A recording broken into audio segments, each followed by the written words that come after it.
አዋልድ መጻፍቶቻችን የሃይማኖት መመስረቾች አይደሉም። አሁን እኔ እናንተ ስንወያይ እናንተ ቸርች ያለ የሆነ ፕሮፌት ገሌ የሚባል እንዲህ ብሎ ድራማ ሲሰራል ነበር እንዴ ምናምን እያልኩ አይደለም። ይሄ መጽሐፍ ቅዱስን ነው እየጠየኩ ያለው። እሺ ቤኪ፣ ቅድም ሰዎች በበጎ ስራ በመጽናት የዘላለም ህይወትን አያገኙ ብለን ነበር። ኦኬ እኮ በክርስቶስ ካላመኑ እኮ ነው ያልኩህ አባቴ። ምን አልከኝ? በክርስቶስ ካላመኑ እኮ ነው ያልኩህ። አሁን ያመነ ሰው ተግባር ነው መልካም ስራ ይያል። እሺ ሁላችሁ እያላችሁ ጻፉ ኮሜንት ላይ እንዴ። እኛ ስላላመኑ ሰዎች ለምን እናወራለን? ኮሜንታተር ነሽ አንቺ ማለት ነው። ሀሳብ ላይ የምትወያይ መስሎኝ ትንሽ ኮሜንታተር አይ ብዙ ሰማው አልሰማም። ሰጥ ሲሉ በጣም ትጮያለህ ቤኪ።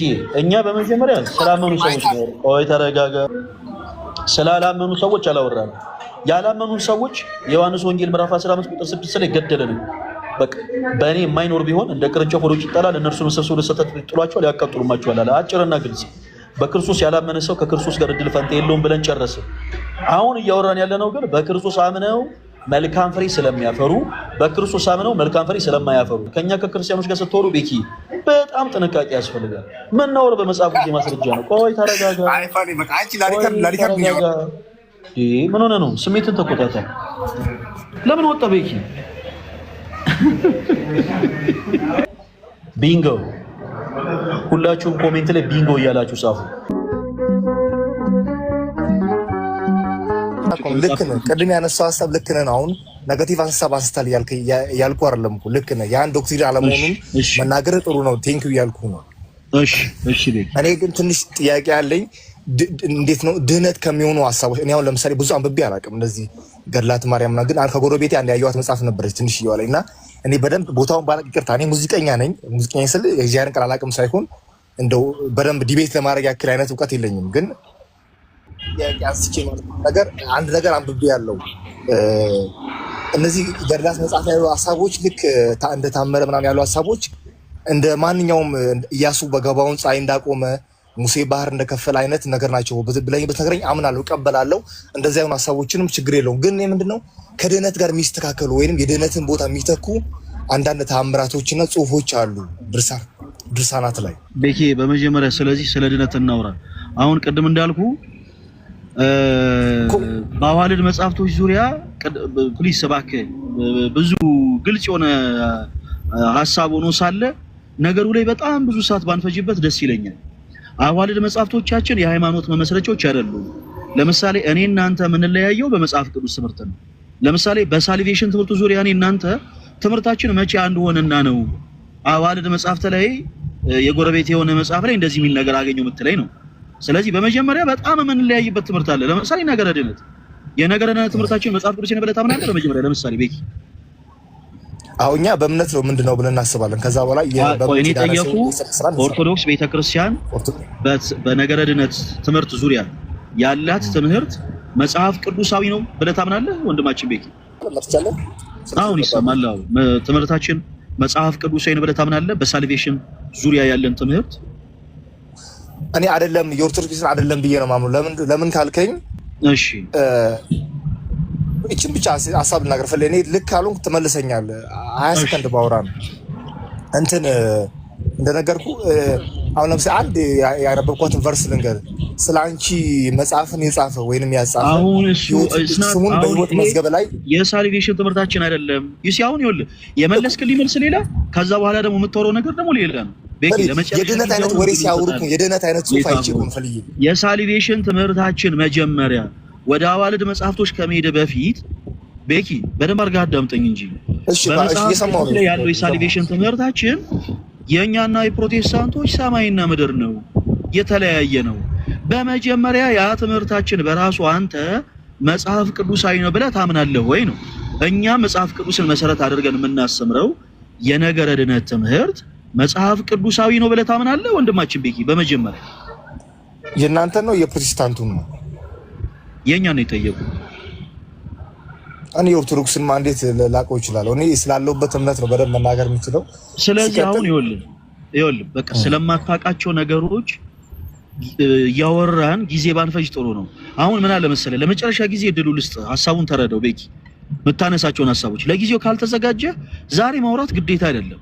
ተዘጋጅተህ መምጣት ትችላለህ። ምክንያቱም በእነዚህ ርዕሶች ዛሬ ብቻ ሳይሆን በጣም ብዙ ቀናቶችን ላይፍ ስለምንገባ ርዕሳችን ምንድነው? ስለ ዶክትሪን ነው። ኦርቶዶክስ ቤተክርስቲያን ከመጽሐፍ ቅዱስ ውጪ የምታስተምረው ዶክትሪን አላት ወይ ነው። ኦኬ ያው ዶክትሪን የሚመሰረተው በመጽሐፍ ቅዱስ ነው። ስለዚህ ለምሳሌ የሳልቬሽን ትምህርታችን ከመጽሐፍ ቅዱስ ውጪ ነው ወይ? ለምሳሌ ስለ you have no idea የኛ የሳልቬሽን ትምህርት ምንድነው? ለጊዜው አንተ አላወቀው። ስለዚህ በመታቀው ትምህርት ዙሪያ እንዲህ ብላችሁ የምታሰብሩት ትምህርት ከመጽሐፍ ቅዱስ ውጪ ነው ትለናለህ። ከዛ ውጪ ግን ያሉት ኮንሰፕቶች አዋልድ መጽሐፍት ላይ ያሉት ሐሳቦች ግን በኦርቶዶክሳዊ ማይንድ ሴትና በኦርቶዶክስ ያረዳድ የሚፈቱ ናቸው። በመጀመሪያ አዋልድ መጽሐፍትን ለማወያየትና ለማውራት አንድ ሰው ልክ እንደኛ የቤተክርስቲያናችንን የዶክትሪን ትምህርቶች አክሴፕት ማድረግ አለበት። በመጀመሪያ ያንን የቤተክርስቲያን ትምህርት ያንን ዶክትሪን አክሴፕት ያላደረገ ሰው ዘሎ አዋልድ መጽሐፍት ዙሪያ ላይ ማውራት የለበትም። አንተ ፕሮቴስታንት ነህ፣ እኛ ደግሞ ከድህነት ጋር ስለተያያዘብኝ እኮ ነው። አንድ ቨርስ አይቼ ተያያዘብኝ ከድህነት ጋር ተያይዙብኛል ማለት የምትችለው ቤኪ የኛ ትምህርት ምን እንደሆነ አውቀህ እኮ ነው። አሁን በነገረ ድህነት ትምህርት ዙሪያ ያለን ትምህርት ምን እንደሆነ ሳታውቀው ከድህነት ጋር ተገናኝቶብኛል ትለኛለህ። ስለዚህ በመጀመሪያ የድህነት ትምህርታችን ምንድነው? ይሄ ትምህርታችሁ ለምሳሌ በዶክትሪናል ኢሹ ላይ ይሄ የነገረ ድህነት ትምህርታችሁ ከመጽሐፍ ቅዱስ ውጪ ነው እንኳን እኮ ማለት አለብህ። ከመጽሐፍ ቅዱስ ኮንሰፕት ዘለ አዋልድ መጽሐፍት ላይ ማውራት የለብህም። አዋልድ መጽሐፍቶቻችን የሥርዓት፣ የረድኤት፣ የበረከት፣ የጸሎት መጽሐፍቶች ናቸው። የሃይማኖት መመስረቻዎቻችን አይደሉም። የድህነት ሐሳብም አለው። እውነት ያየሁት ካላደመጥከኝ ሳወራ ባለቤቱ እኮ ነኝ አይደል? እሺ ባለቤቱ። ስለዚህ ሳወራ ካላደመጥከኝ ልንግባባ እንችላለን።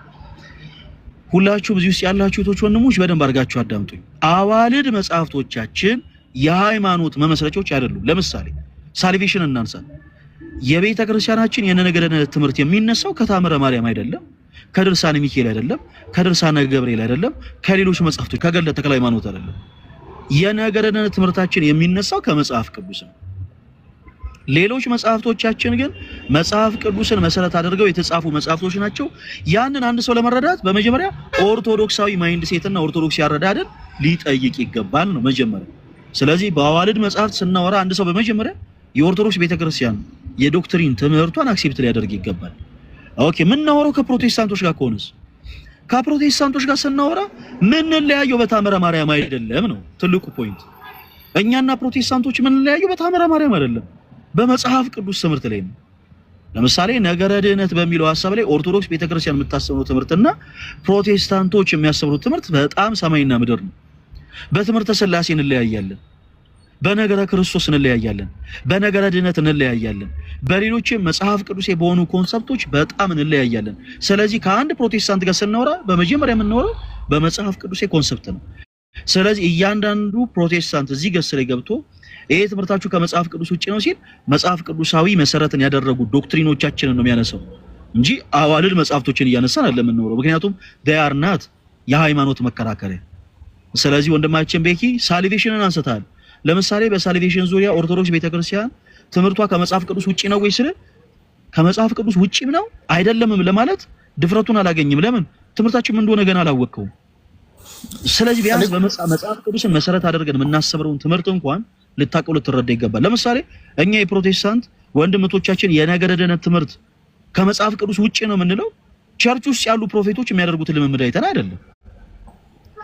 ያው እኔ ላቤን የጠረኩበትን ማህረብ ወይ ደግሞ ሶፍት እገሊት በልታ ከኤችአይቪ ዳይነች የሚለውን ሐሳብ አንስተን አይደለም የፕሮቴስታንት ነገረ ድህነት ከመጽሐፍ ቅዱስ ውጪ ነው የምንለው። ራሱ መጽሐፍ ቅዱስን መሰረት ያደረገውን ትምህርት አንስተን ግን ይሄ ትምህርታችሁ ሰው ሰራሽ ነው ከመጽሐፍ ቅዱስ ውጪ ነው እንላለን። ከፈለክ ታይሙ ካለ ማየት የምትፈልግ ከሆነ አንስተን ከመጽሐፍ ቅዱስ ውጪ እንደሆነ ላሳየህ ይችላል። ምሳሌ ከፈለክ እንዴት መወያየት እንዳለብን ማለት ነው።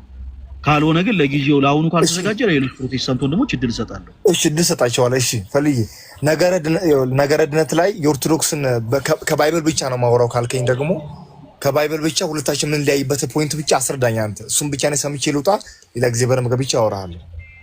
በጣም ጥሩ። ለምሳሌ ሳልቬሽን እናንሳ። በመጽሐፍ ቅዱሳዊ ትምህርት በጣም የምንለያይባቸውን ሐሳቦችና ኮንሰፕቶች እናንሳለን። ለምሳሌ የነገረ ድህነት ትምህርቶቻችን በጣም ይለያያሉ።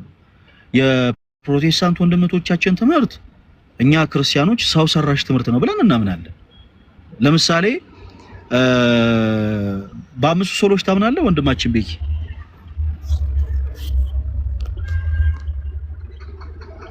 ቤኪ እምነትን እየጠየቁ ነው። ማይክ ሚውት ሆነብኝ። በአምስት ሶሎች ታምናለህ? አዎ በደንብ ነው የማምነው። አምናለሁ ብያለሁ። አባ ኔትወርክ ግራውንድ ስለሆንኩ ነው። እሺ አምስቱ ሶሎች ምን ናቸው? ሲዘርዝርልኝ አንድ ጊዜ ሁላችሁም በደንብ አዳምጡ ነው። እኔና ቤኪ የምናደርገውን ውይይት ሁላችሁም አዳምጡ። ምንድን ናቸው አምስቱ ሶሎች? በእምነት ብቻ፣ በጸጋ ብቻ፣ ምን ብቻ? አንድ ጊዜ እንደዚህ አምስት ሀሳቦች አሉ። ተሰራው ይቅርታ፣ እንደዚህ ሀሳቦች እንደሆኑ አውቃለሁ። እሺ ችግር የለውም። እሺ ሰዎች በማመናቸው ብቻ የዘላለም ሕይወት ያገኛሉ የሚል ትምህርት አንዱ ትምህርት ነው። ይሄ ትምህርት መጽሐፍ ቅዱስ ነው ብለህ ታምናለህ ቤኪ? ሰዎች በማመናቸው ብቻ የዘላለም ሕይወትን ያገኛሉ ብለህ ታምናለህ? አዎ አምናለሁ። እሺ አንድ መጽሐፍ ቅዱስ ማስረጃ ስጠን። አሁን እኔ ልክ አሁን ፕሩፍ ማድረግልህ ከዚህ በኋላ ምንም አይነት መጽሐፍ ቅዱስ የመሰረት እንደሌለው ነው። እሺ አሁን እኔ እናንተ ስንወያይ እናንተ ቸርች ያለ የሆነ ፕሮፌት ገሌ የሚባል እንዲህ ብሎ ድራማ ሲሰራ ነበር እንዴ ምናምን እያልኩ አይደለም። እሺ መጽሐፍ ቅዱስን ነው እየጠየኩ ያለሁት። እሺ ሰዎች በማመናቸው ብቻ የዘላለም ሕይወት እንደሚያገኙ የሚናገር አንድ የመጽሐፍ ቅዱስ ማስረጃ ስጠን ቤኪ። እሺ ቃሉን በቃል ያውቀዋለሁ፣ ግን ክፍሉን በደምብ ዝላርግ ልንገድ። በእርሱ የሚያምን የዘላለም ሕይወት እንዲኖር ብቻ እንጂ እንዳይጠፋ እግዚአብሔር አንድያ ልጁን ሲሰጥ ዓለምን እንዲሁ ወዶአልና የሚል ጥቅስ አለ ከአዲስ ኪዳን። ኦፍ ኮርስ አዎ ትክክል። አሁን ክፍሉን በደምብ ሰርች አድርጌ ለነገር ስፔሲፊክ ነገር ለተገኘም ቤኪ ቆይ እንደማመጥ በደንብ እንድንግባባ። እኔ በእርሱ ያመነ የዘላለም ሕይወት አያገኝም፣ በእርሱ ያመነ አይድንም አይደለም ያልኩ። በማመኑ ብቻ አሁን ጥያቄው ብቻ ላይ ነው። በማመኑ ብቻ ነው የዘላለም ሕይወትን የሚያገኘው የሚል ሐሳብ ግን አምጣለን። ኦፍ ኮርስ በኢየሱስ ያመነ ሰው ይድናል። ይሄ እኛም የምናምንበት ትልቁ ትምህርታችን ነው። በኢየሱስ ሰዎች በማመን ይድናል፣ ምንም ጥያቄ የለው። አሁን ትልቁ ኮንሰፕት ትልቁ ጥያቄው ግን በማመናቸው ብቻ የዘላለም ሕይወት ያገኛሉ የሚል ትምህርት ግን የለም ነው። ካለ ፕሊስ አምጣለን ማስረጃ። እሺ ቤኪ ሰዎች በማመናቸው ብቻ የዘላለም ሕይወት እንደሚያገኙ የሚናገር አንድ የመጽሐፍ ቅዱስ ማስረጃ ነው የጠየቁ፣ እስካሁን አልሰጠኝም። ስለዚህ ምን እናደርግ መሰለኝ? እኔ በእምነት እንደሚድኑ ሰጥቻለሁ። ሰጥቶንም ንገርልኝ። እኔ በኢየሱስ ሰው አምኖ አይድንም እንዴት እልሃለሁ? ብራዘር ቤኪ እኔ አሁን ጥያቄ አይደለም ሰው ብቻ መሆን አለበት ነው ጥቅሱ፣ ብቻ መሆን አለበት ነው የምትለኝ? ካልተደማመጠን በጣም አስቸጋሪ ነው ቤኪ። ትንሽ አስቸጋሪ ባህሪ እሱ ጋር ነው። ትንሽ ልክ እኔ ማውራት ሲጀምር ጣልቃ እየገባ አዳዲስ ነገሮችን ትናገራለህና የግድ መደማመጥ ይኖርብናል። ይኸውልህ ሰዎች በኢየሱስ ክርስቶስ አምነው ይድናሉ። ኦፍ ኮርስ ይድናሉ፣ ምንም ጥያቄ የለው። እሺ ሶሪ በጣም ጋይስ ሁላችሁም አዳምጡ። ሰዎች በክርስቶስ አምነው ይድናሉ ወይ? አዎ ይድናሉ። እንዴ አሁን ውይይታችን ሰዎች በኢየሱስ አምነው አይድኑም ወይም ደግሞ ይድናሉ አይደለም። ሲጀምር እንዴት አንድ ክርስቲያን በኢየሱስ አምነው ሰዎች አይድኑም ይላል? በፍጹም አይልም። ሰዎች በማመናቸው ብቻ ምን በማለታቸው ብቻ በማመናቸው ብቻ የዘላለም ሕይወት ያገኛሉ ወይ ስል ቤኪ ኦፍ ኮርስ አዎ አምናለሁ። ሰዎች በማመናቸው ብቻ የዘላለም ሕይወትን ያገኛሉ ብለኸኛል። እሺ በጣም ጥሩ። ሰዎች በማመናቸው ብቻ የዘላለም ሕይወትን ያገኛሉ የሚል ትምህርት ግን መጽሐፍ ቅዱሳዊ መሰረት የለውም። ኦኬ ሰው ሰራሽ ትምህርት ነው ብለን እናምናለን እኛ። ስለዚህ ካለ አንድ ጥቅስ ብቻ ነው ስጠኝ ያልኩ፣ እስካሁን አልሰጠኝም። ስለዚህ ምን እናድርግ መሰለህ? ጊዜ ከምንገር ያቃጥሏቸዋል ማለት ያቃጥለዋል ነው። ይቅርታ ለቃሉ አዎ ያቃጥሏቸዋል ይላል። እሺ አይ በቃ ችግር የለውም። ቁጥር 6 ላይ ጌታችን ኢየሱስ ክርስቶስ እንደዚህ ይላል፣ በእኔ የማይኖር ቢሆን እንደ ቅርንጫፍ ወደ ውጭ ይጣላል፣ እነርሱንም ሰብስበው ወደ ውጭ ይጥሏቸዋል፣ ወደ እሳትም ይጥሏቸዋል፣ ከዛ ያቃጥሉማቸዋል ይላል። ሶሪ እሺ ጌታችን ኢየሱስ ክርስቶስ በእኔ የማይኖር ሲል ምን ማለቱ ነው? በእኔ የማይኖር ወደ እሳት ይጣላል ሲል በእኔ ምን ያላለ ማለቱ ነው? ቤኪ በእርሱ ምን ያላለ ነው ወደ እሳት የሚጣለው? በእሱ ያላመነ ነው። በእርሱ ያላመነ። በጣም አሪፍ። ስለዚህ ሰዎች ማለት በክርስቶስ ነው ያለ ነው፣ ግን ያላ ህይወቱ ምናምን ፍሬው የእሱ ያልሆነ ማለት ነው። ሁለተኛ ቁጥር ላይ ስለ ፍሬ ነው የሚያወራው። ቆይ አሁን ግልጽ አሳውቁልን ነው። ስለ ፍሬው በኋላ እናወራለን። ቆይ ስለ ፍሬ ነው የሚያወራው ወይንስ አይደለም ክፍሉ? እኔ አሁን እሱን አይደለም የጠየቁ። አንተ በክርስቶስ ነህ ቤኪ? አዎ በክርስቶስ ነኝ። በክርስቶስ ነኝ ማለት በክርስቶስ አምኛለሁ ማለት ነው አይደለ ቤኪ? አዎ። ስለዚህ በክርስቶስ ያለ ማለት በክርስቶስ ያመነ ነው አይደለ? አዎ። በቃ ቴንኪው እሱን የፈለኩት። እሺ ስለዚህ ቁጥር 6 ላይ ጌታችን ኢየሱስ ክርስቶስ በእኔ የማይኖር ቢሆን አለ። በእኔ የማይኖር ቢሆን ማለት በክርስቶስ ያላመነ ማለት ነው። እሺ እሱን ያዘ። በእኔ ያለውን ሲል ደግሞ በእኔ ያመነ ማለት ነው። እሺ በእርሱ አምኖ መልካም ፍሬ የሚያፈሩትን ገበሬ ተብሎ የተጠራው የኢየሱስ ክርስቶስ አባት አብዝተው እንዲያፈሩ ያጠራቸዋል ይላል። በእርሱ አምኖ ፍሬ የማያፈራው ግን ምን ይላል? ቁጥር 2ን እስኪ ደግማ አንብበው ቤኪ። በእርሱ አምኖ ማለት ይኸውልህ በክርስቶስ አምኖ አንድ ሰው መልካም ፍሬ የማያፈራ ከሆነ ምን ይላል? ፍሬ የማያፈራውን በእኔ ያለውን ቅርንጫፍ ሁሉ ያስወግደዋል ይላል። በጣም ስለዚህ ሰዎች በክርስቶስ በማመናቸው ብቻ የዘላለም ሕይወትን አያገኙም ማለት ነው። በክርስቶስ ካመኑ በኋላ መልካም ፍሬ ሊያፈሩ ይገባል። እሺ እዚህ ክፍል ላይ አንተ እንዳነበብከው ጌታችን ኢየሱስ ክርስቶስ በእኔ ያለ አለ። በእርሱ አምኖ መልካም ፍሬ ማያፈራ ምን ይላል አለ ቤኪ ባጭሩ። መልካም ፍሬ የማያፈራውን በእኔ ያለውን ቅርንጫፍ ሁሉ ያስወግደዋል ይላል ቃሉ። ያስወግደዋል። መልካም ፍሬ ሳያፈራ ማመኑ ብቻውን ከመወገድ ያድነዋል ይላል ቤኪ እዚህ ክፍል። መልካም ፍሬ ሳያፈራ ማመኑ ብቻውን ከመወገድ ያድነዋል ይላል ወይ? ይሄ መጽሐፍ ቅዱስ ክፍል እሱ ያድነውም። እኔ ግን ቤኪ የጠየቁን አንድ ጊዜ ግልጽ አድርገው ወደ ሌላ ቦታ አትሂድ። በነገራችን ይሄ ነው ጥያቄው ቤኪ። በመጀመሪያ የጠየቁን ጥያቄ ላይ ፎከስ አድርገን እዛ ላይ ብቻ መልስልኝ። በነገራችን ላይ ሌላ ቦታ እንዳትሄድ እሺ። በደንብ አድርጋችሁ አይ በፍጹም አልሄድም። በፍጹም ሌላ ቦታ አልሄድም። ግን የዳነ ሰው መልካም ፍሬ ሊያፈራ ግድ ነው ብዬ ልመልስልህ እኮ ነው። አሁን ሰው ከዳነ መልካም ፍሬ ሊያፈራ ግድ ነው ቤኪ። እሱ እኮ ነው ስለ ድነቱ ማወራ። ቆይ ለምሳሌ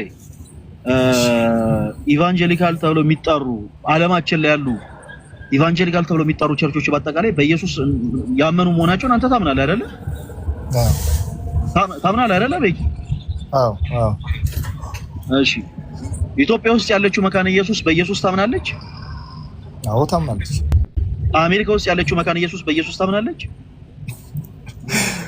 የተፈራታ ታምናለች። እሺ ታምናለች አይደለ ቤኪ? እሺ አሁን ይሄንን ሐሳብ ያነሳውልህ ለምንድን ነው መሰለህ? በደንብ አድርጋ አዳምጠኝ። ሰዎች በኢየሱስ ካመኑ በኋላ በቃ ሁሉም ነው መልካም ፍሬ የሚያፈሩት የሚል አይነት ሐሳብ እየነገርከን ነው። ነገር ግን አይደለም። ሰዎች በኢየሱስ ካመኑ በኋላ መልካም ፍሬ ላያፈሩ ይችላሉ። ለዛ ነው ክርስቶስ ቁጥር 2 ላይ በእኔ ያለው ካለ በኋላ በእርሱ አምኖ መልካም ፍሬ የሚያፈሩ ከሆነ አባቴ አብዝተው እንዲያፈሩ ያጠራቸዋል ያለው። መልካም ፍሬ የማያፈሩ ከሆነ ደግሞ ይወገዳሉ ያለው ለዛ። በአሜሪካ ያለችው ኢቫንጀሊካል ተብላ የምትጠራው ሉተራን ቸርች ግብረ ሰዶሜነትን ሲንስ 1991 ኦፊሻል አድርጋ ጽድቃለች ቤኪ። እነዚህ ሰዎች በኢየሱስ እንደሚያምኑ ከኔ ይልቅ አንተ መስክራል። በኢየሱስ ያምናሉ ወይ ስለ አዎ ያምናሉ ብለኛል። ነገር ግን ኦኬ ግብረ ሰዶሜ ሆነዋል።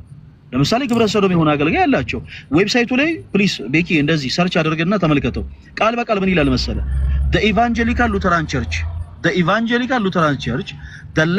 the largest Lutheran church body in the United States allows for LGBTQ marriage and ordination. የግብረ ሰዶማውያንን ጋብቻና አንድነትን ኦፊሻል አድርጋ አጽድቃለች። በኢየሱስ ታምናለች ያልካት በአሜሪካ ያለችው ሉተራን ቸርች። ከዛ ELCA ፖሊሲ ያላቸው እንደዚህ የሚባል ፖሊሲያቸው ላይ ደግሞ ምን ብለው አስቀምጧል መሰለ? the ELCA policy states that every LGBTQ individuals are welcome and encouraged to become members. እያንዳንዳቸው ግብረ ሰዶም የሆኑ ሰዎች በአጠቃላይ የቸርቿ አባል እንዲሆኑ ቸርቿ ኦፊሻሊ ፈቅዳለች፣ አጽድቃለች። እዚህ ውስጥ ያላችሁ ሁላችሁም ወይዘር ክርስቲያን ሆናችሁ ፕሮቴስታንት ሆናችሁ በአሜሪካ ያለችው የሉተራን ቸርችን ዌብሳይት ገብታችሁ መረጃዎችን ማየት ትችላላችሁ። ሁላችሁ ማለት ነው። አሜሪካ ሉተራን ቸርች ብቻ አይደለችም። የስዊዲሽ ሉተራን ቸርች፣ የዩናይትድ ሜቶዲስት ቸርች ግብረ ሰዶማዊነትን ኦፊሻል አድርገው አጽድቀዋል። ሰዎች በኢየሱስ ካመኑ በኋላ አይ የለም ስተት ሊሰሩ አይችሉም እንዳትል ከዚህ በኋላ ቤኪ። ስለዚህ አሁን የጠየቁን አጭር ጥያቄ መልስልኝ። አንድ ሰው ቤኪ አንድ ጊዜ አዳምጥ። እኔ ስለነሱ ራሱ አያገባንም እኮ ስለድነቱ ተመለሰን እናውራ። እኔ ያገባኛል አላልኩኝም ቤኪ። ሰዎች በኢየሱስ ካመኑ በኋላ ሁሉም መልካም ፍሬ ያፈራሉ ስላልከኝ ነው ይሄን ምሳሌ ሰጠው። አንተ በኢየሱስ ያምናል ያልካቸው ሉተራኖች ግብረ ሰዶማውያን ሆነዋል። ለምሳሌ ግብረ ሰዶማውያን ሆነዋል። ግብረ ሰዶማዊ መሆን ጸያፍ የሆነ ነገር ነው ወይንስ አይደለም? ይሄ መጽሐፍ ቅዱስ ስለምታወራ አንተ አዲስ አይደለም። ቆይ አንድ ጊዜ አዳምጠኝ ፕሊስ አዳምጠኝ። እሺ ቅዱስ የግሪክ ኦርቶዶክስ ፈቅዳለች ብለህናል። ማስረጃ ትሰጠናለህ። እሺ ካሜራ ከፍቶ ሁላችሁም ታያላችሁ፣ ሁላችሁም ተከታተሉ። እሺ ቤኪ በደንብ አድርገህ አዳምጠኝ። አሁን ትልቁ ኮንሰፕት ዮሐንስ ወንጌል ምዕራፍ 15 ላይ ነው። አንተ ስትገባ ምን ብለህ ነበር መሰለህ? ሰዎች በማመናቸው ብቻ የዘላለም ህይወትን ያገኛሉ ብለህ ነበር። ስለ ኢኒሻል ሳልቬሽን ስናወራ የኛ ቤተክርስቲያን ሰዎች ይሄ የክርስትናን ህይወት ለመጀመር ምንም አይነት ስራ መስራት ይጠበቅባቸዋል ብላ አታስብም። ምንም አይነት ስራ መስራት አይጠበቅባቸውም። በኢየሱስ በማመን ብቻ ኦኬ፣ ኢየሱስን አምነው የመዳንን ህይወት ይጀምራሉ። ኦፍ ኮርስ ይድናሉ በኢየሱስ አምነው። ሰዎች በክርስቶስ ካመኑ በኋላስ ይኸው ጌታችን ኢየሱስ እንደዚህ አለ፣ በእኔ አምኖ መልካም ፍሬ ማያፈራ ከሆነ ይወገዳል አለ። ስለዚህ ሰዎች በክርስቶስ ካመኑ በኋላ ደግሞ በበጎ ስራ እንዲጸኑ ቅድስት ቤተክርስቲያናችን ታስተምራለች። እዚህ ክፍል ላይ ጌታችን ኢየሱስ ክርስቶስ በእኔ አምኖ መልካም ፍሬ ማያፈራ ከሆነ ይወገዳል አለ። አሁን የቀረብኩት አጭር ጥያቄ ምንድነው መሰለ ቤኪ፣ አንድ ሰው መልካም ፍሬ ሳያፈራ ማመኑ ብቻውን ከመወገድ ያድነዋል ወይ? ወንድማችን ቤኪ ደግሞ ያመነ ሰው ህይወት መልካም ፍሬ ሊያፈራ ግድ ነው ወይ? ሰውየው መጀመሪያ አላመንም አልዳነም። እኔ ሰዎች መልካም ፍሬ ሊያፈሩ ግዴታቸው ነው ወይንስ አይደለም የሚል ጥያቄ አይደለም የጠየቁ። አንድ ሰው በክርስቶስ ኢየሱስ አምኖ መልካም ፍሬ ማያፈራ ከሆነ ይወገዳል ብለናል። መልካም ፍሬ ሳያፈራ ማመኑ ብቻውን ከመወገድ ያድነዋል ወይ? ቤኪ የዳነ ሰው ደግሞ መልካም ፍሬ ሊያፈራ ግዴታው ነው፣ ያፈራል። የዳነ ሰው ሆኖ መልካም ፍሬ ያፈራል። ኦኬ ለምሳሌ አንድ ሰው በክርስቶስ አምኖ ግብረ ሰዶሜ ቢሆን የዘላለም ህይወትን ያገኛል እያልከ ነው ቤኪ? አላመንም ማለት እኮ ነው። አልዳነም ይሄ ሰው በጌታ ሆነ ወይ? እኔ ሳልሆን አንተ ራስህ ለምሳሌ በአሜሪካ ያሉ ሉትራኖች በኢየሱስ የሚያምኑ ናቸው ብለህናል እኮ አንተ ራስህ። እነዚህ ሰዎች በኢየሱስ ማመናቸው እኔ ሳልሆን አንተ ነው የመሰከርከው ራስህ በዚሁ ላይ ብለህ ተቀምጠህ። እነዚህ ሰዎች በክርስቶስ አምነው ግብረ ሰዶማዊ ቢሆኑ የዘላለምን ህይወት ያገኛል ወይንስ አያገኙ? ባጭሩ መልስልኝ። በፍጹም አያገኙም፣ በፍጹም። እኔ ደግሞ መጀመሪያም አልዳኑም። ባጭርና ግልጽ በቃ ይሄንን ማቆርባበስ የለብንም እኮ ቤኪዬ። ስለዚህ ሰዎች ቆይ በቃ አሁን እኮ ተስማማን። ስለዚህ ሰዎች በክርስቶስ ኢየሱስ አምነው መልካም ፍሬ ማያፈሩ ከሆነ ይወገዳሉ ወይንስ አይወገዱ? ይሄ ጥያቄ ደግሞ መልካም ፍሬ ከድነው ከሆነ መልካም ፍሬ ያፈራሉ ነው ማለት። ቁጥር 2 ላይ ጌታችን ኢየሱስ ክርስቶስ በእኔ ያለውን ብሏል። ቆይ አዳምጠኝ። በእኔ ያለውን ብሏል። በእርሱ ያለ ማለት በእርሱ ያመነ ማለት ነው አይደለ? ቤኪ ቅድም ብለናል አይደል? ኦኬ በእርሱ ያመነ ሰው ኦልሬዲ የመዳን ህይወትን ጀምሯል ወይስ አልጀመረም? ጀምሯል። በጣም ጥሩ። ፍሬ ማያፈራ ከሆነ ምን ይላል አለ ጌታችን? ሲያምን ድኗል። ኦልሬዲ ሲያምን ድኗል። በእርሱ አምኖ ቤኪ እዛው ክፍል ያለውን አንብቦ አንድ ጊዜ በእርሱ አምኖ መልካም ፍሬ ማያፈራ ምን ይላል? ምን ይላል? ያስወግደዋል። ይወገዳል አይነት ሐሳብ ያወራል። እንደሚወገድ አይነት ሐሳብ ያወራል። ሽራውታል ፍሬ የማያፈራውን ያስወግደዋል ይላል። ያስወግደዋል። እኔ ግን እንደዚህ የጥፋት ስራ የሚሰሩ ሰዎች ፈልዬ እኔ ምን ማለት ነው የጥፋትን ስራ የሚሰሩ ሰዎች መጀመሪያም አልዳኑም ነበር ነው ማለት ነው። ፈልዬ አሁን ቤኪ ሐሳብን ልስማ ብለህ እድል ተሰጠህ። እንደዚህ የጥፋትን ስራ የሚሰሩ ሰዎች መልካምን ፍሬ ማያፈሩ መጀመሪያም አልዳኑም ነው ፈልዬ ሐሳብ የምሰጥህ። ቤኪ ግልጽ ሐሳብ ነው። ይኸውልህ ቤኪ ሰዎች በክርስቶስ ኢየሱስ አምነው መልካም ፍሬ ማያፈሩ ከሆነ ይወገዳሉ ወይንስ አይወገዱ? አጭር መልስ መልስልኝ። አሁን እዚህ የሐሳብና ያስተምሮ ልዩነት አለ። ያንተን ምናው አጭር መልስ መልስልኝ። ሰዎች በክርስቶስ ኢየሱስ አምነው መልካም ፍሬ ማያፈሩ ከሆነ ይወገዳሉ ወይንስ አይወገዱ? ሰው በክርስቶስ ከዳነው መልካም ፍሬ ሊያፈራ ግዴታው ነው። ህይወቱ ነው። በቃ ራሱ አይደለም አላልኩም። ሰዎች በክርስቶስ አምነው ግን መልካም ፍሬ ላያፈሩ ይችላሉ ወይንስ አይችሉም?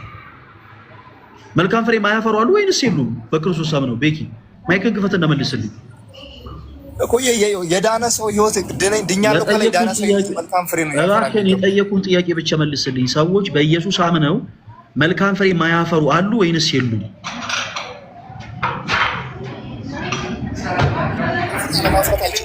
ያው የዳነ ሰው መልካም ፍሬ ማፍራት አይችልም። ቁጥር 2 አንብብልኝ። ቁጥር 2 አንብብልኝ። ምን ይላል? ደግማ አንብብልኝ እስኪ ቁጥር 2 ያስወግደዋል ይላል። ማን ነው የሚወገደው? ፍሬ የማያፈራው። ፍሬ የማያፈራ ምን በክርስቶስ ሳያምን ወይስ ሳምን? በእኔ የሚኖር ፍሬ የማያፈራውን ይላል እኮ። በክርስቶስ ሳምነው ወይስ ያላመነ?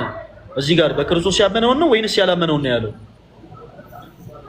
በክርስቶስ ስለማመን እንኳን አይደለም የሚያወራው። አሁን አንድ የዳነ ሰው ብሎ ነው የሚያወራው። በእኔ ያለውን ሲል ምንድን ማለት ነው አለን? ቅድም በእኔ ያለውን ሲል ጌታችን ኢየሱስ በእርሱ ምን ያለ ነው አለን? በክርስቶስ ያለ ማለት ነው። አሁን ክፍሉ ሐሳብ የሚለው እንደዛ እኮ። በክርስቶስ ያለ ማለት በክርስቶስ ምን ያለ ነው? በክርስቶስ ያመነ ማለት ነው። በጣም ጥሩ። በክርስቶስ አምኖ መልካም ፍሬ የማያፈራ ምን ይላል? መልካም ፍሬ የማያፈራውን አባቴ ያስወግደዋል ይላል። ምን አልከኝ? መልካም ፍሬ የማያፈራውን አባቴ ያስወግደዋል ይላል። በጣም ጥሩ። እሺ፣ ይህ ሰው ማመኑ ብቻውን ከመወገድ ያድነዋል ወይ? መልካም ፍሬ ሳያፈራ ማመኑ ብቻውን ከመወገድ ያድነዋል ወይ? ቤኪ፣ እኔ መጀመሪያም አላመነም ብዬ ነው የማስበው። መልካም ፍሬ የማያፈራ አላመነም። በእኔ አምኗል ብሏል ወይስ አላለም? አሁን ይሄ ይወገዳል ያለውን ጌታችን ኢየሱስ በእኔ አምኗል ብሏል ወይስ አላለም?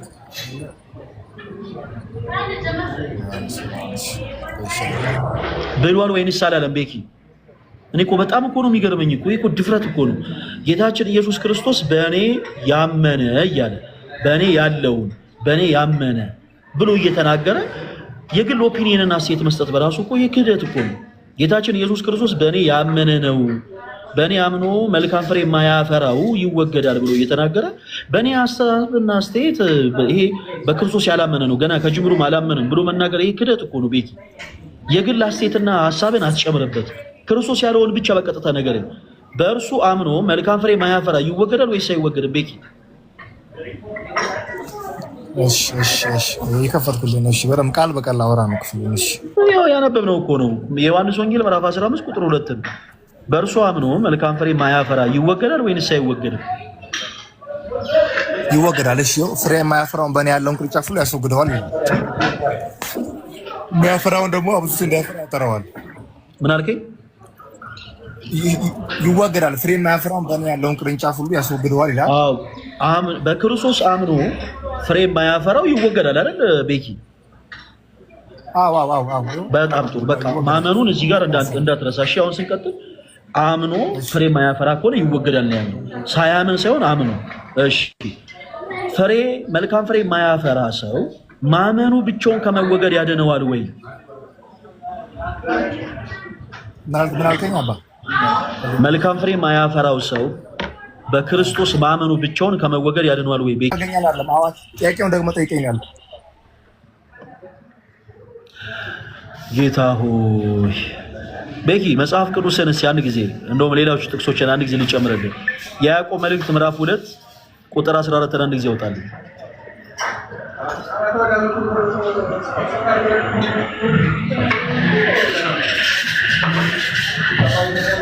አውጣልኝ ቶሎ በል። አውጣውል።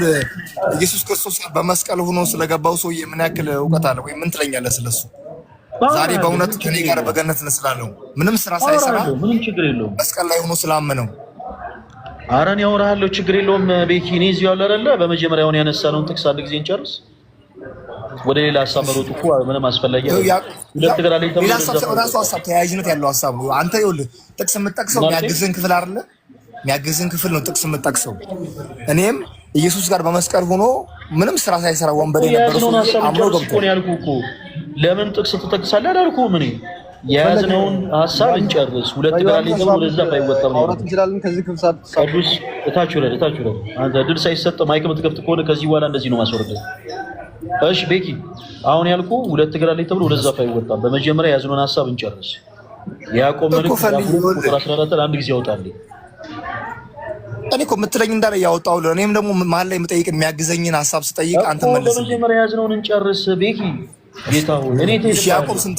እሺ ፈል አንተ ትልቅ ነሽ። እኔ አሁን አንተ ጋር ብዙ አላወራም። እሺ ታላቅ ነህ። ቀጥል። እሺ ክፍሉ ንገረኝ። እሺ ታላቅ ነኝ። እሺ የያዕቆብ መልእክት ምዕራፍ 2 ቁጥር 14 አንድ ጊዜ ያወጣልኝ። እሺ 14 ወንድሞች ሆይ እምነት አለኝ የሚል ግን ስራ የሌለው ሰው ቢኖር ምን ይጠቅመዋል? እምነቱስ ሊያድለው ይችላልን? ይላል። በጣም ጥሩ። እሺ ቁጥር 20 ደግሞ አንብብልኝ። ቁጥር 20 እዛው ላይ ቁጥር 20 ደግሞ ምን ይላል? እሺ አንተ ከንቱ ሰው እምነት ከስራ ተለይቶ የሞተ መሆኑን ልታውቅ ትወዳለህን? ይላል። በጣም ጥሩ ቤኪ፣ እምነት ከስራ ተለይቶ የሞተ እንደሆነ ታምናለህ? አዎ ይኸው ክፍሉ ይላል። ልክ ነው። በጣም አሪፍ በጣም አሪፍ በጣም አሪፍ።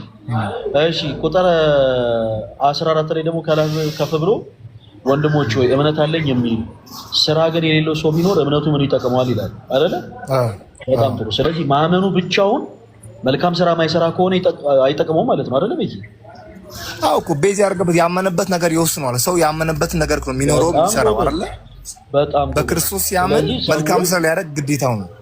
ህይወቱ ነው የሚኖረው። ኮሜንት ሴክሽን ላይ ሁላችሁ እምነት ከስራ ተለይቶ የሞተ ነው እያላችሁ ሁላችሁም ጻፉ። ቤኪ ከቀድሞ ስህተት ተምራል ማለት ነው። ፈልየው እሺ አንተ ደግሞ አሁን ይሄን መልስልኝ። መስቀል ላይ ሆኖ ከክርስቶስ ጋር አብሮ በቀኙም በግራ አብሮ ከተሰቀለው ከአንዱ ኢየሱስ ክርስቶስ እሱ የእግዚአብሔር ልጅ ነው ስለምን እንዲህ ትናገረዋለህ ብሎ እኛ በስራችን እንዲያጠፋ ነው። እሱ ግን ምን ያደርግ ብሎ መልካም ሲናገር ዛሬ ሙነት ከኔ ጋር በገነት ነው ብሎ የኢየሱስ ክርስቶስ እዛው እንደሚገባ መንግስተ ሰማያት እንደሚወርስ ቃል ገብቶለታል። እሺ ወንበዴ የነበረ ሰው። በጣም ጥሩ።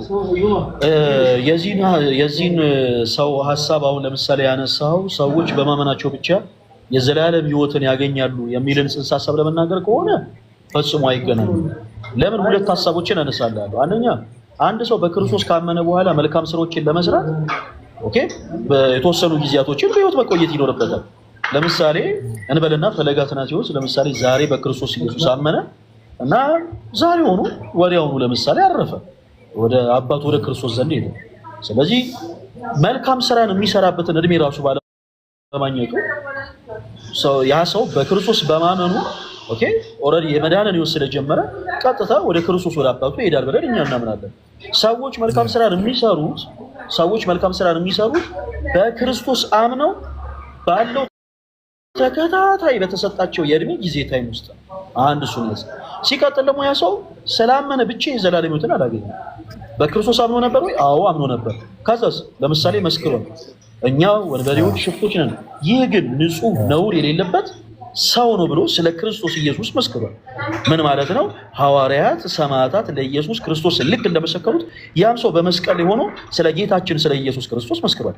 እናም መጽሐፍ እንደሚናገር ደግሞ ኢየሱስ ጌታ እንደሆነ በልብ ብታምን ነው፣ ኢየሱስ የእግዚአብሔር ልጅ እንደሆነ በልብ ብታምን ጌታም እንደሆነ ደግሞ እግዚአብሔር ደግሞ በአፍህ ብትመሰክር ትድናለህ ብሎ መጽሐፍ እንደተናገረ ይህ ሰው በክርስቶስ አምኗል።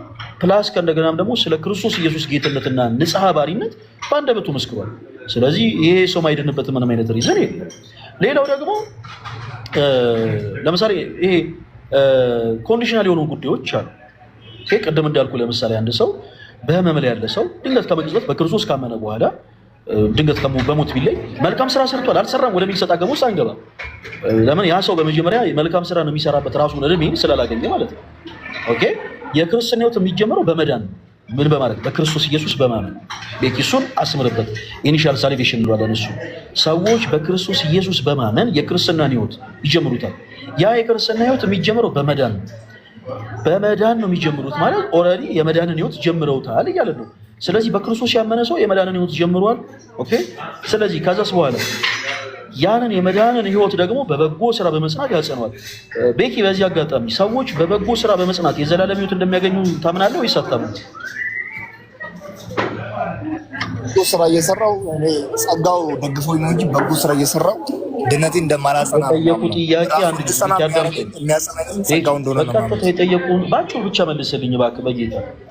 ሰዎች በበጎ ስራ በመጽናት በክርስቶስ አምነው ነው ያልኩህ። እሺ ማመናቸውን እንዳንዘነጋ። ግን አሁን እቺ ስራዋ ተሰመረበት። በበጎ ስራ በመጽናታቸው የዘላለም ህይወትን እንደሚያገኙ ታምናለህ ወይንስ አታምንም? እኔ ስራዬ በፍጹም ሊያድነኝ አይችልም። ከዳንኩ በኋላ ራሱ ድነቴ እንዲቆም ያደረገኝ ጸጋው ነው። ኮሚኒኬሽን ላይ አንድ ጊዜ በበጎ ስራ የዘላለም ህይወትን እንደሚያገኙ ቆይ አንድ ጊዜ ቆይ ቤኪ አንዴ ጠብቀኝ። እየሰፋ ይመጣል። አሁን ሰው ለምን ኦኬ እኔ የሚውት አደርገዋለሁ እኔ ምንም እንዳወራ ሲስተኝ ማለት ነው። ቆይ አንድ ጊዜ እሺ ወንድማችን ማንን በል ስሜን ነው አዎ አንተ ያው ኢቫንጀሊስት ለብጠረኝ በቂ ነው። አይ ብዬ አልጠራም፣ ስምህን ንገረኝ። እሺ ተመስገን ያው እሺ ተመስገን። ሰዎች በበጎ ስራ በመጽናት የዘላለም ህይወትን አያገኙም ብለህ ታምናለህ አይደለ?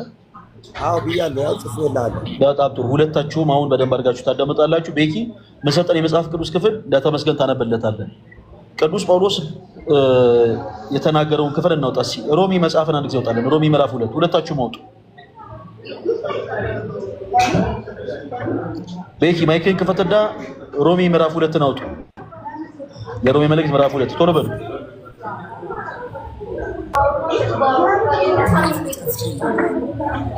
ምዕራፍ 2 ነው። ግን ቀጥሎ እንድናወራ ሐሳብ እድል ሰጠናል። ፈልይ አሁን በረምብ ጌታ ወይ ምዕራፍ 2 አወጣ ወይ? እኔ አትናገርም አላልኩም። ምዕራፍ 2 ቀጥሎ እንዳወራ እድል ሰጠኛለህ። ታወራለህ። ምዕራፍ 2 ግን አወጣ። ማይክን ሚዩት አታድርጉ። አውጥቻለሁ። ቆይ ታሙሽ አውጥታለህ አንተ። ቤኪ ምዕራፍ 2 አወጣ። ሮሚ ምዕራፍ 2 እሺ ቁጥር 7ን ሁለታችሁም ታነባላችሁ። በመጀመሪያ ቤኪ ታነባለህ፣ ከዛ ተመስገንም ታነባለህ። ቤኪ ጀምር። ቆይ ተመስገን። ቆይ መጽሐፍ ቅዱስ ክፍሉ ብቻ ነው የሚነበበው። አንድ ጊዜ ቆይ ጠብቀኝ። ቆይ አንድ ጊዜ ተመስገን። አንድ ጊዜ መጽሐፍ ቅዱስ እናንብብ። አንድ ጊዜ ቆይ። ቤኪ ማይክን ክፈትና ሮሚ መልእክት ምዕራፍ 2 ቁጥር 7ን አንብብልኝ። እሺ ተሜ እንዲጠብቅን ልነግረው ነው። ተሜ ሐሳቡ ሰው በስራ ይጸድቃል ሳይጸድቅም ነው። ምዕራፍ 2 ቁጥር 7 ላነብ ነው። ፈልይ ላነብ ነው። እሱ ምንድነው ሐሳቡ? የምንወያይበትን ሐሳብ የነገርኩት ነው። ሐሳቡ ነው። ችግር የለውም። ክፍሉን አንብቡ አንድ ጊዜ። እሺ በበጎ ስራ በመጽናትም በምስጋናም በክብርም በማይጠፋም ህይወት ለሚፈልጉ የዘላለም ህይወትን ይሰጣቸዋል። እሺ ቤኪ ጠብቀን። ተመስገን አንብብልን። ሮሚ መልእክት ምዕራፍ 2 ቁጥር 7 አንብብልን ደግማ አንተ። በበጎ ስራ በመጽናትም ምስጋናን ክብርን የማይጠፋውን ህይወት ለሚፈልጉ የዘላለም ህይወት ይሰጣቸዋል። ቢንጎ! ሁላችሁም ኮሜንት ላይ ቢንጎ እያላችሁ ጻፉ። እሺ ቀደም ሰዎች በበጎ ስራ በመጽናት የዘላለም ህይወትን ያገኛሉ ወይንስ አያገኙም ስላችሁ ሁለታችሁም አያገኙም ብላችሁ ነበረ። ኦኬ እዚህ ክፍል ላይ ቅዱስ ጳውሎስ በመልእክቱ የሮሚ መልእክት ምዕራፍ 2 ቁጥር 7 ላይ በበጎ ስራ በመጽናት በምን አይነት በበጎ ስራ በመጽናት ከዛ ምስጋናን ክብርን የማይጠፋ ህይወትን ለሚፈልጉ ከክርስቶስ ዘንድ ምስጋናን ከክርስቶስ ክብርን ከክርስቶስ የማይጠፋ ህይወትን ደግሞ ከክርስቶስ ለሚፈልጉ እርሱ ጌታችን ኢየሱስ ክርስቶስ የዘላለም ህይወትን ይሰጣቸዋል ብሎ ተናገረ።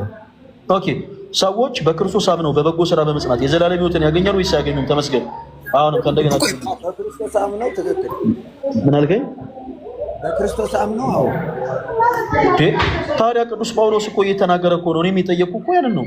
ሰዎች በክርስቶስ አምነው በበጎ ስራ በመጽናት የዘላለም ህይወት ያገኛሉ ወይ ስለ በፍጹም ብላል። ስለዚህ ሌላ ጊዜ ጥሩ ነው፣ በቃ ጥሩ ነው። አሁን ያንን ማመን ራሱ ጥሩ ነው። ሰዎች በክርስቶስ በበጎ ስራ በመጽናት እኔን አጥራው ያልኩ እሱ ነው። በክርስቶስ ኢየሱስ በሚለው ነው። እሱንም ሁለት ጊዜ ነው የጠየቀው። ታሙ ያላዳምጠኝ ለጌታ እኔ በክርስትና አምነው አላልኩም እኮ እኔ ስለ ክርስትና አላወራሁም። እኔ በክርስቶስ ነው ያልኩህ። በቃ ይኸው በክርስቶስ አምነው በበጎ ስራ በመጽናት ይኸው በስራው ነው ያልከው። መጀመሪያ በጎ ነገር በማድረግ ነው ያልከው። ለዛው ነው ሲናገር እንደዛ መጫወት አልችልም። ታሙኝ የኔ አባት ቆይ አንድ ጊዜ እንደማመጥ እንዴ ወዴት ወጣ ወንድማችን? ኧረ በስመ አብ! ለምን ትወጣላችሁ? ልክ የመጽሐፍ ቅዱስ ናና ቤኪ ና ኢንቫይት አድርጌያለሁ። የትም ማምለጥ የለም። ና ግባ ወንድማችን። ስማ ደግሞ እኛን አዳምጠና መጀመሪያ ስጠየቅ ከታች ሆኜ ምን መሰለህ ታሙዬ እባክህ እንደማመጥ ጥያቄው እናጥራዋ ታሙዬ እንደማመጥ። እሺ ሐሳብህን ተነግረኛለህ። ሰዎች በበጎ ስራ በመጽናት የዘላለም ህይወትን ያገኛሉ ወይንስ አያገኙም? በእሱ አያገኙም። በክርስቶስ ከሆኑ ግን ያገኛሉ። አዎ እኮ አምነው ቅዱስ ጳውሎስ እየተናገረ ያለው ስላመኑ ሰዎች ነው። አምነው በበጎ ስራ በመጽናት የዘላለም ህይወትን ያገኛሉ ወይንስ አያገኙም? ወንድማችን ተመስገን ይሄማ ነገር ቆቀደም ያገኛሉ አልኩ። በጣም ጥሩ ጎበዝ። እሺ እዚሁ ሌላ ሐሳብ ልጨምርልህ። ሰዎች በክርስቶስ አምነው ግብረ ሰዶም ቢሆኑ የዘላለም ህይወት ያገኛሉ ወይንስ አያገኙም? አያገኙም። ቃለ ሕይወት ያሰማልን። እናመሰግናለን ተሙዬ። እሺ እንወዳለን። እሺ ቤኪ ቅድም ሰዎች በበጎ ስራ በመጽናት የዘላለም ህይወትን አያገኙም ብለያን ነበር። ኦኬ እኮ በክርስቶስ ካላመኑ እኮ ነው ያልኩህ አባቴ። ምን አልከኝ? በክርስቶስ ካላመኑ እኮ ነው ያልኩህ። አሁን ያመነ ሰው ተግባር ነው መልካም ስራ ይያል። እሺ ሁላችሁ እያላችሁ ጻፉ ኮሜንት ላይ እንዴ። እኛ ስላላመኑ ሰዎች ለምን እናወራለን? ኮሜንታተር ነሽ አንቺ ማለት ነው። እኔ ሐሳብ ላይ የምትወያይ መስሎኝ ትንሽ ኮሜንታተር አይ ብዙ ሰማው አልሰማም። ሰጥ ሲሉ በጣም ትጮያለህ ቤኪ። እኛ በመጀመሪያ ስላመኑ ሰዎች ነው። ቆይ ተረጋጋ። ስሜትማ ተቆጣጠር ከሆነ እኛ እንቆጣጠርልሃለን። ስላላመኑ ሰዎች አላወራንም። ያላመኑ ሰዎች የዮሐንስ ወንጌል ምዕራፍ 15 ቁጥር 6 ላይ ገደለን። በቃ በእኔ የማይኖር ቢሆን እንደ ቅርንጫፍ ወደ ውጭ ይጣላል፣ እነርሱን ሰብስበው ለእሳት ይጥሏቸዋል፣ ያቃጥሉማቸዋል አለ። አጭርና ግልጽ። በክርስቶስ ያላመነ ሰው ከክርስቶስ ጋር እድል ፈንታ የለውም ብለን ጨረስን። አሁን እያወራን ያለነው ግን በክርስቶስ አምነው መልካም ፍሬ ስለሚያፈሩ፣ በክርስቶስ አምነው መልካም ፍሬ ስለማያፈሩ እና ለሌላው ጊዜ ይታረም። ከኛ ከክርስቲያኖች ጋር ስትወሩ ቤኪ በጣም ጥንቃቄ ያስፈልጋል። ምን ነው በመጽሐፍ ጊዜ ማስረጃ ነው። ቆይ ተረጋጋ።